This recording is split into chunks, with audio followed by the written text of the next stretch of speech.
दोस्तों, क्या आपने फिल्म शोले देखी है? मुझे मालूम है कि आप में से ज्यादातर लोगों ने ये फिल्म जरूर देखी होगी, और अगर आपने नहीं देखी है और आप हिंदी फिल्मों के फैन भी हैं, तो मेरी आपसे गुजारिश है कि आप इस फिल्म को जरूर देख लें, क्योंकि अगर आपने इस फिल्म को नहीं देखा है तो समझो कि आपने इंडियन फिल्म इंडस्ट्री की सबसे महत्वपूर्ण फिल्म नहीं देखी है। दोस्तों, ये वो फिल्म है जिसे देखकर इस देश की कई पीढ़ियां जवान हुई है, लेकिन इस फिल्म का चार्म, इस फिल्म का क्रेज अभी तक कम नहीं हुआ है। आज भी लोग इस फिल्म को बड़े ही चाव से देखते हैं, और जब भी आप इसे देखोगे तो ये आपको नई ही लगेगी। खुद एक बार इस फिल्म के डायरेक्टर रमेश सिप्पी ने किसी चैनल पर कहा था कि शोले अब दोबारा नहीं बन सकती है। अगर मैं चाहूँ तो भी मैं दोबारा शोले जैसी फिल्म नहीं बना सकता। ऐसी खास फिल्म है शोले, और इन सब के पीछे थी एक मजबूत और दमदार पटकथा। उसमें एक एक सीन की डिटेलिंग इतनी बारीकी से की गई थी कि हर किरदार का चरित्र एकदम से उभर कर सामने आ गया था, चाहे वो कितना भी छोटा से छोटा किरदार ही क्यों न हो, या फिर बड़े से बड़ा। और इस सब के लिए फुल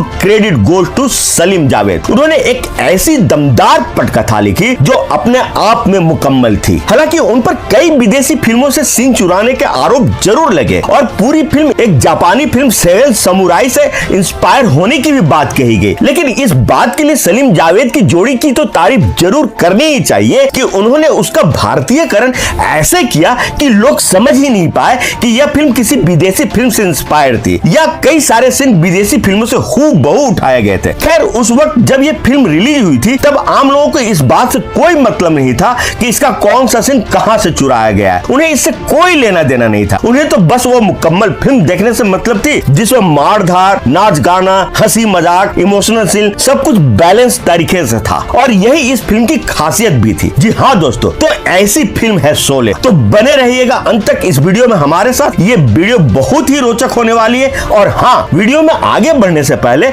आप सभी से रिक्वेस्ट है कि अगर आप शोले को एक बेहतरीन फिल्म मानते हैं तो आप इस वीडियो को दिल से लाइक कर दें, और अपने इस प्यारे से चैनल को भी सब्सक्राइब कर लें। हम आपके लिए ऐसे ही मनोरंजन और जानकारियों से भरपूर वीडियो बनाते ही रहते हैं। तो चलिए दोस्तों, वीडियो में अब आगे बढ़ते हैं, और सबसे पहले बात करते हैं इस फिल्म की कास्टिंग के बारे में, और उसमें भी सबसे पहले अमिताभ बच्चन के बारे में बात करते हैं। वो इसलिए दोस्तों कि यह वही फिल्म है जिसने अमिताभ बच्चन को स्टार से सुपरस्टार बना दिया था। जी हाँ दोस्तों, जंजीर से तो वे नाकामयाबी के दौर से बाहर ही निकले थे, और दीवार ने उन्हें स्टार बना दिया था, लेकिन फिल्म शोले की सफलता ने उन्हें सुपरस्टार बना दिया। लेकिन दोस्तों, आपको ये जानकर हैरानी होगी कि ये रोल उन्हें सबसे पहले ऑफर नहीं की गई थी। दरअसल फिल्म शोले के डायरेक्टर रमेश सिप्पी को जय की तलाश थी, और उन्हें कोई सही एक्टर नहीं मिल पा रहा था। तब उनके पिता जीपी सिप्पी ने शत्रुघ्न सिन्हा का नाम सजेस्ट किया था। जब वो शत्रुघ्न सिन्हा के पास ऑफर लेकर गए तो उनके पास उस वक्त कई फिल्में थी।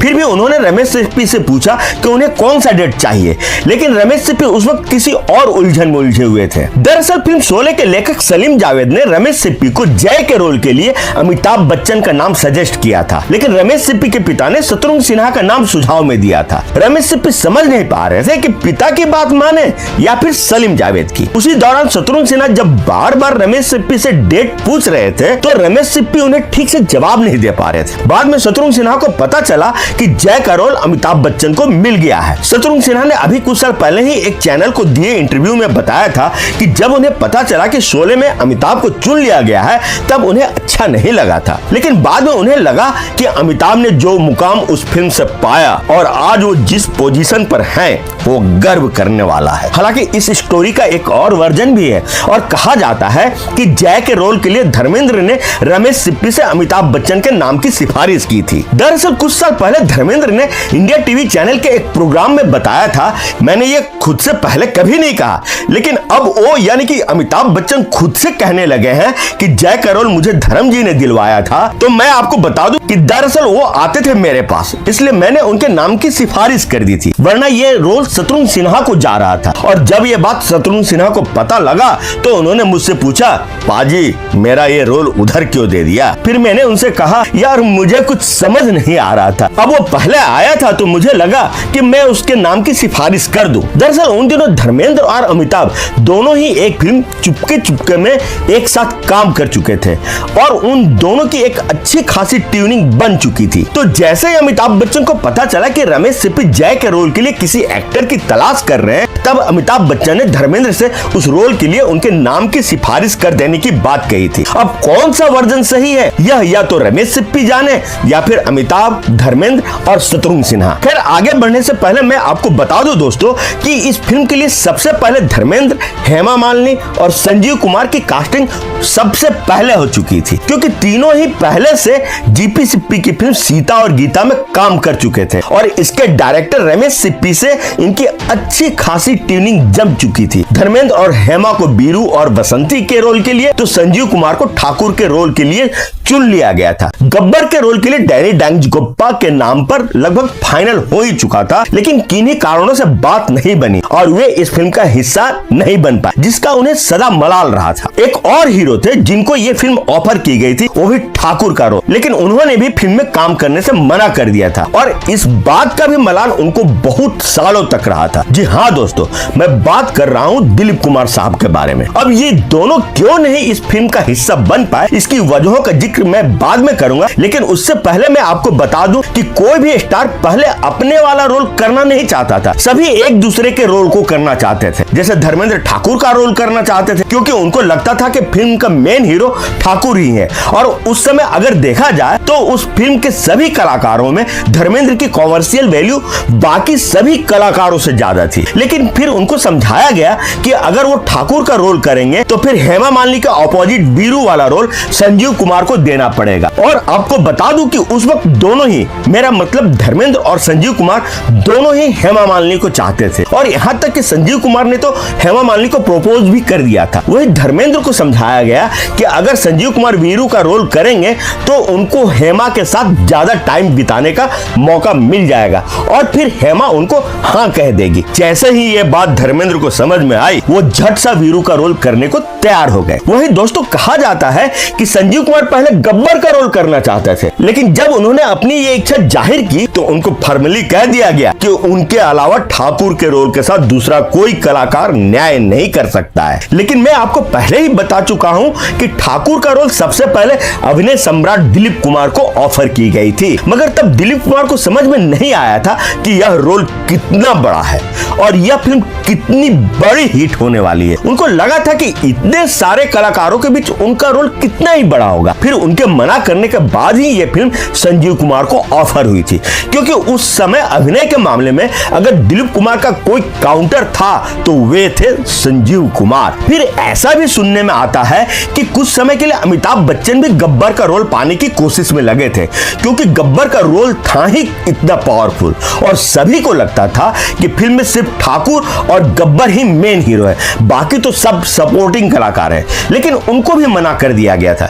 दरअसल तब तक अमिताभ बच्चन की सिर्फ जंजीर ही सही मायनों में हिट हुई थी और इसलिए वो इस पोजीशन में नहीं थे कि अपने मनचाहे रोल के लिए डायरेक्टर प्रोड्यूसर पर दबाव डालकर अपनी बात मनवा सके। फिर हेमा मालिनी भी इस फिल्म में एक्टिंग करने के लिए कोई खास इंटरेस्टेड नहीं थी। उनको लगता था कि इस फिल्म में उनका कोई ज्यादा बड़ा रोल नहीं है, वहां 6-7 सीन है, लेकिन फिर भी उनको किसी तरह मनाया गया क्योंकि वो उस वक्त की बहुत बड़ी हीरोइन थी। अब बताता हूं कि गब्बर का रोल अमजद खान को कैसे मिली। तो मैं पहले ही आपको बता चुका हूं कि इस रोल के लिए पहले डैनी डांगजगोप्पा को कंसीडर कर लिया गया था, लेकिन वो उस वक्त फिरोज खान की फिल्म धर्मात्मा की शूटिंग के लिए डेट दे चुके थे, जिसकी शूटिंग अफगानिस्तान में होनी थी। डैनी भी गब्बर का रोल करना चाहते थे। इसके लिए उन्होंने अपने सेक्रेटरी से फिरोज खान को अपनी शूटिंग के डेट में थोड़ी फेरबदल करने की सिफारिश भी करवाई थी, लेकिन फिरोज खान इसके लिए तैयार नहीं हुए क्योंकि उनको विदेश की धरती पर फिल्म की शूटिंग करनी थी और इसके लिए उन्होंने बड़ी मुश्किल से ही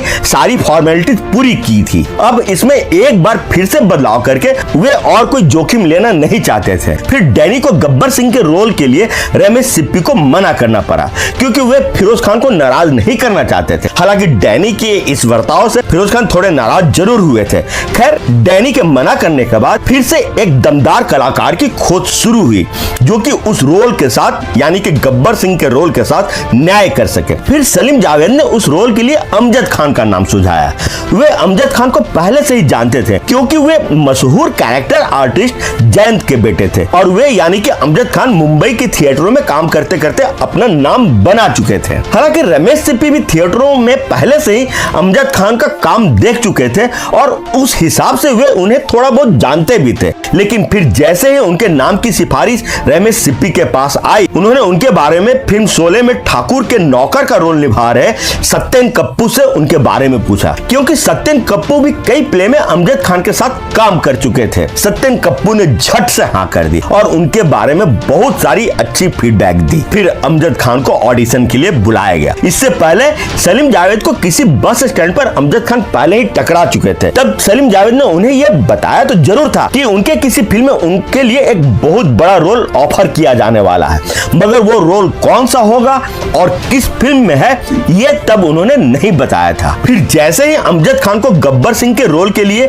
ऑडिशन देने का ऑफर आया, वे सबसे पहले चोर बाजार से एक पुरानी वर्दी खरीद कर ले आए और अपने दांतों को भी सामने से थोड़ा सा काला कर लिया, अपनी दाढ़ी भी थोड़ी बहुत बढ़ा ली थी। और फिर जब वे इस गेटअप में गब्बर सिंह के रोल के लिए ऑडिशन देने पहुंचे तो वे पहली ही नजर में रमेश सिप्पी को भा गए और उन्हें वो रोल ऑफर कर दिया गया। बाकी तो फिर गब्बर सिंह का किरदार जिस तरीके से अमजद खान ने निभाया ये सबको पता है, वो एक अमर किरदार बन गया। हालांकि इसके लिए खुद अमजद खान ने काफी मेहनत की थी और इस रोल को करने से पहले वे जया भादुड़ी के पिता तरुण भादुड़ी की किताब अभिशप्त चंबल को काफी गंभीरता पूर्वक पढ़ा था, ताकि वे चंबल के डाकुओं के बारे में अच्छी तरीके से जान सके। अमजद खान और उनके निभाए किरदार गब्बर सिंह को लेकर मैं एक अलग से वीडियो बनाऊंगा कि कैसे वो रोल एक माइलस्टोन बन गया फिल्म इतिहास में। तो दोस्तों ये रहा आज का वीडियो। कैसा लगा आपको ये वीडियो कमेंट बॉक्स में लिखकर हमें जरूर बताएं, और अगर आपने फिल्म शोले देखी है तो आपको वो फिल्म कैसी लगी वो भी आप जरूर बताएं। और हाँ, अगर आपने अभी तक इस वीडियो को लाइक और चैनल को सब्सक्राइब नहीं किया है तो आप इसे अभी के अभी कर लें और अपने दोस्तों और रिश्तेदारों में भी इसे जरूर शेयर करें। तो फिर मिलते हैं अगले वीडियो में किसी नए टॉपिक के साथ। तब तक के लिए आप सभी को मेरा प्यार भरा नमस्कार।